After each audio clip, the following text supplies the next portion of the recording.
কি যে মজা, কি যে মজা, ইয়াতে হ'ব আমাৰ সাধুৰ বজাৰ, ইয়াতে হ'ব আমাৰ সাধুৰ বজাৰ। উমলিম আমি সাধু ঘৰত, কথাৰ সুৰৰ যাদু ঘৰত। উমলিম আমি সাধু ঘৰত, কথাৰ সুৰৰ যাদু ঘৰত।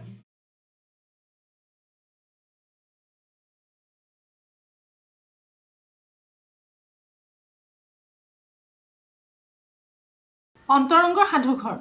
সাধুঘৰত আমি আজি এটা মজাৰ সাধু শুনিম। আৰু সাধু শুনিবলৈ আমাৰ ওচৰলৈ আজি এগৰাকী আলহীও আহিছে। এখেত তোমাৰ নামটো কৈ দিয়া। নমস্কাৰ, মোৰ নাম মিনমিন। ভাল ছোৱালী, ঠিক আছে। আজি আমাৰ সাধুটোৰ নাম হ'ল নগৰৰ এন্দুৰ আৰু গাঁৱৰ এন্দুৰ। সাধুটো লিখিছে প্ৰশান্ত কুমাৰ দাসে। দেশী বিদেশী মজাৰ সাধু। এটি ইউৰোপীয় লোকসাধুৰ আধাৰত প্ৰশান্ত দাসে এই সাধুটো লিখিছে। নগৰৰ এন্দুৰ আৰু গাঁৱৰ এন্দুৰ। দুটা এন্দুৰ আছিল, দুয়ো আছিল বন্ধু। এটাই বাস কৰিছিল গাঁৱত আৰু আনটোৱে বাস কৰিছিল নগৰত। গাঁৱত বাস কৰা এন্দুৰটোৰ নাম আছিল মিষ্টাৰ মাউচ আৰু নগৰত বাস কৰা এন্দুৰটোৰ নাম আছিল মিষ্টাৰ ৰেট। মিষ্টাৰ মাউচ আৰু মিষ্টাৰ ৰেট। ৰেট এবাৰ গাঁৱৰ মাউচৰ ঘৰলৈ ফুৰিবলৈ আহিল। মাউচে ৰেটক দেখি বৰ ভাল পালে। ৰেট দুদিনমান মাউচৰ ঘৰত থাকিলোঁ। ৰাতি সিহঁতে পথাৰত ফুৰিলে, পথাৰৰ আলু খালে, কাষতে থকা মন্দিৰটোৰ ডাষ্টবিনত গৈ খালে পায়স আৰু বুন্দিয়া লাডু। তুমি জানা? বুন্দিয়া লাডু। গাঁৱৰ মুকলি ঠাইখনত আৰামেৰে ফুৰিবলৈ পাই ৰেটে ভাল পালেও খোৱা বস্তুবোৰ কিন্তু একদম ভাল নাপালে। ভাতৰ পাতত যেতিয়াই ধান আৰু আলু দেখে সি বিৰক্তিৰে কৈ উঠে, তোমালোক যে ইয়াত কেনেকৈ থাকা নহয়, খোৱা বস্তুবোৰ ইমান বেয়া। মাংস নাই, চীজ নাই, ব্ৰেড নাই। এই আলু আৰু ধান খাই খাই মোৰ একদম বিৰক্তি লাগি গৈছে। আমাৰ ইয়াত আকৌ সেইবোৰ বস্তু নাপায় নহয়, মাউচে ক'লে। হয় নেকি? তেনেহ'লে নগৰৰ মোৰ ঘৰলৈ আহা, মই তোমাক মাছ মাংস খুৱাম, তেতিয়া গম পাবা কিমান সোৱাদ। পিছদিনাখন ৰেট নগৰৰ নিজৰ ঘৰলৈ গুচি গ'ল।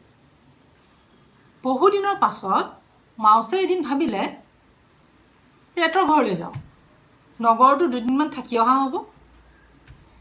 সেই বুলিয়েই মাউচ ওলাল সাজি কাচি নগৰলৈ বুলি। নগৰলৈ গৈ বিচাৰি বিচাৰি সি ৰেটৰ ঘৰ উলিয়ালে।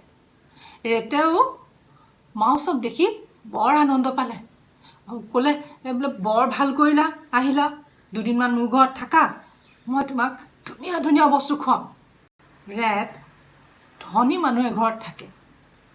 চিলিঙৰ ওপৰত তাৰ সৰু ঘৰ।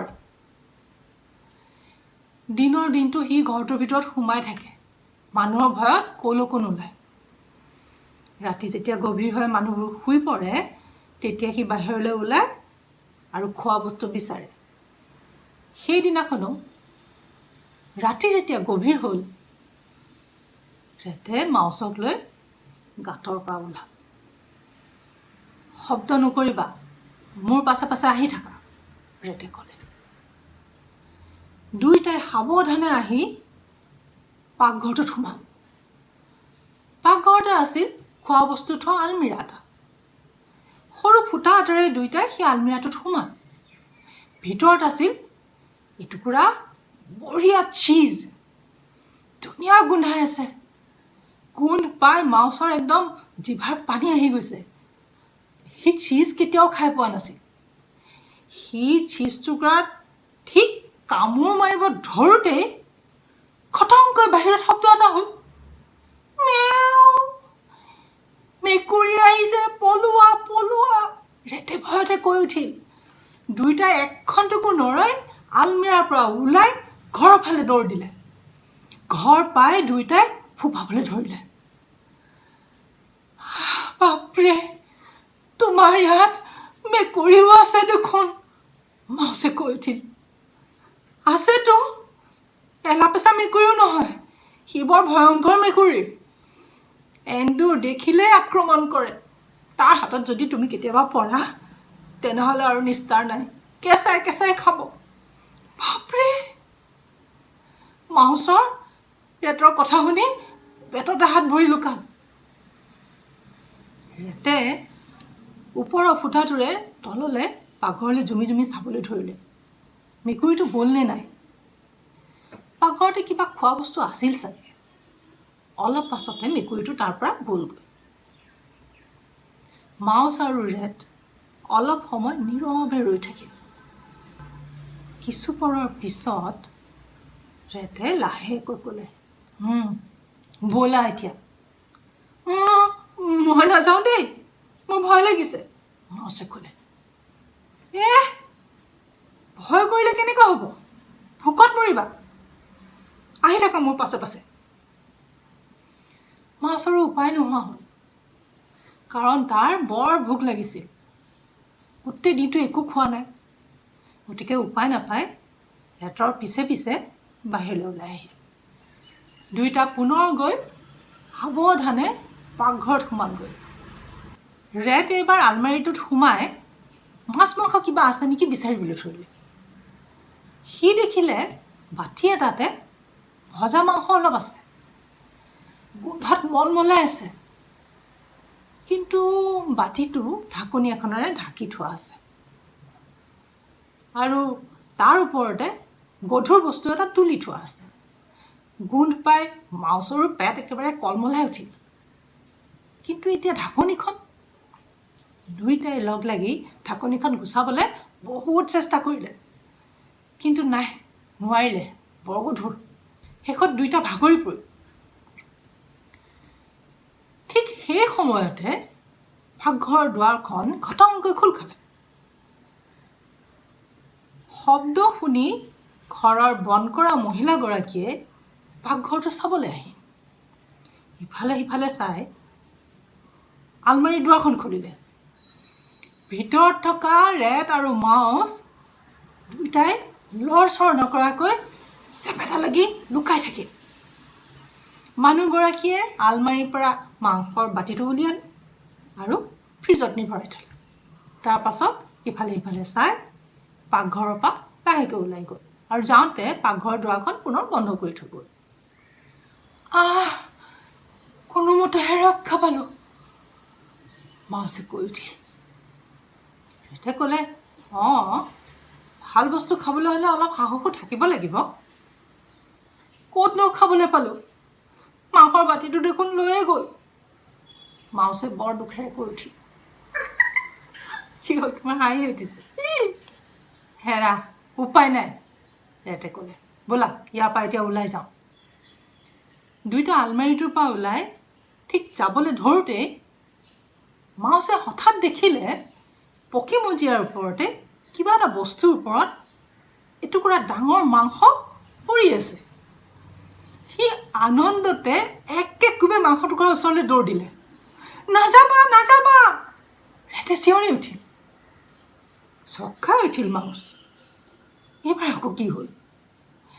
সেইটো ওচৰলৈ নাযাবা, সেইটো ফান্দ হয়, ৰেটে চিঞৰি উঠিল।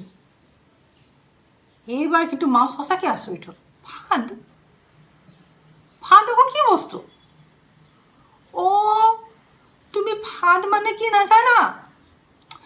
মাংস টুকুৰা খাবলৈ গৈ তুমি যদি সেই বস্তুটোৰ ওপৰত কেনেবাকৈ থিয় দিয়া, তেনেহ'লে আৰু তোমাৰ ৰক্ষা নাই, তাতেই চেপেটা লাগি মৰিবা, তোমাক কোনেও বচাব নোৱাৰে।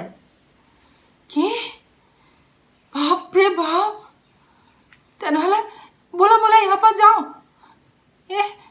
তাতকৈ লঘোণে থকাই ভাল, ব'লা ইয়াৰ পৰা, বৰ ভয়ানক ঠাই এখন, মাউছে ক'লে। মাউচৰ অনুৰোধত দুইটা পুনৰ গৈ গাঁতত সোমালগৈ।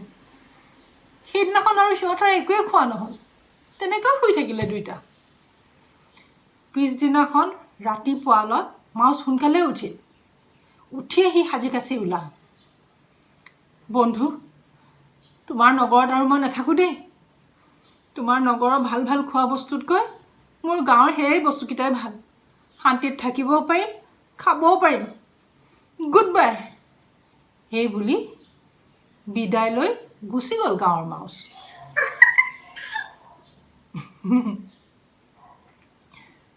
ভাল লাগিলে? বৰ ভাল লাগিল। উম, ময়ো কম সাধু। কি কৈছা? মই কিবা ক'বলৈ? অহাবাৰ সাধু মই ক'ম। তেওঁৰ কথা শুনা, অহাবাৰ বোলে তেওঁহে সাধু ক'ব। ক'বা? ঠিক আছে, ক'বা ঠিক? ক'ম। অহাবাৰ আমাক একেটা সাধু শুনাব, আমি সুধিম। আজিলৈ আহোঁ, পুনৰ লগ পাম অন্তৰংগৰ সাধুঘৰত। নমস্কাৰ, মই হ'লো তৰা। মই আপোনালোক সকলোকে অনুৰোধ জনাব বিচাৰিছোঁ, ককা আইতা, বৰ্তা বৰমা, জেঠাই জেঠু, মহা মাহী, মামা মামী, পেহা পেহী আৰু আংকেল আণ্টি আৰু মোৰ বন্ধুসকল, আমাৰ সাধুঘৰ নামৰ এই ইউটিউব চেনেলটি আপোনালোকে যেন অনুগ্ৰহ কৰি ছাবস্ক্ৰাইব কৰে। আমি সদায় ধুনীয়া ধুনীয়া নতুন নতুন সাধু লৈ আহিম। ধন্যবাদ। কি যে মজা, কি যে মজা।